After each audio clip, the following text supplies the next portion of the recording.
السلام عليكم وأهلا وسهلا فيكم من ما كنتوا بتتابعوني. اليوم إن شاء الله جيتكم بوصفة الكريم كراميل من أروع ما يكون. طبعا هذه الوصفة الكل عاملها، قلت والله لا أجربها. بالفعل طلعت وصفة كتير كتير زاكية، وحطيت لكم المقادير مظبوطة في الفيديو، يعني تابعوا الفيديو للآخر عشان تكتشفوا أسرار هذا الكريم كراميل.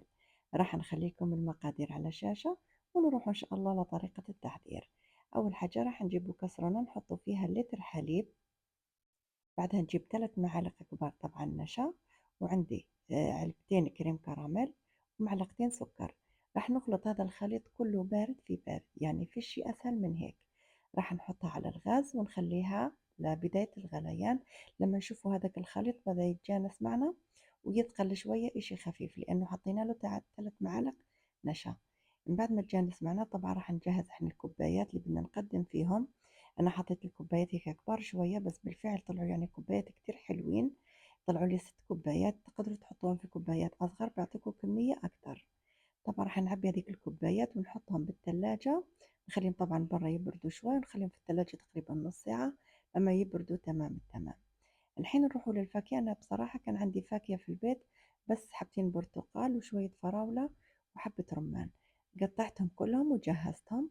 عندي نجيبوا كسرونة تانية نحطوا فيها كوبايتين برتقال وعلبة واحدة تاع كريم كراميل. راح نخلط كل شي بارد في بارد ونحطهم على النار. شوفوا ما شاء الله هذاك الكريم كراميل من بعد ما برد معنا مليح مليح وتماسك معنا، يعني لما نحطوا الفاكهة من فوق تكون الطبقة اللي تحت ناشفة. راح نعبي هذيك الفواكه كلها في الكوبايات هذيك اللي كنا جهزناها. قلت لكم تقدروا تحطوا كوبايات أصغر وبتعطيكم كمية أكتر، بس أنا بصراحة هيك الكوبايات أجوا يعني بيملوا العين، أجوا ما شاء الله. راح نعبي هذيك الفواكه كلها في هذوك الكوبايات. بصراحة الكريم كراميل هذا والله ذكي كتير كتير، يعني منه فاكهة ومنه ديسر من تحت. كريم كراميل راح نعبيهم بالشكل هذا، يعني كلهم نعبيهم مليح مليح، ما نخليش هيك فراغ بينهم. بعدها نحط هذاك البرتقال اللي حطيناه على النار أول بداية الغليان، نطفي عليه ونحطه في بول اللي بدي أصب فيه. راح نصبه على ذاك الفواكه كلها، عصير البرتقال مع الكريم كراميل، نصبه بالطريقة هذه ونخلي الكريم كراميل يبرد. من بعد ما يبرد تمام تلاقي طبقتين من أروع ما يكون. شوفوا الطبقة اللي فوق كيف متماسكة، والطبقة اللي من تحت كمان متماسكة، يعني اثنين.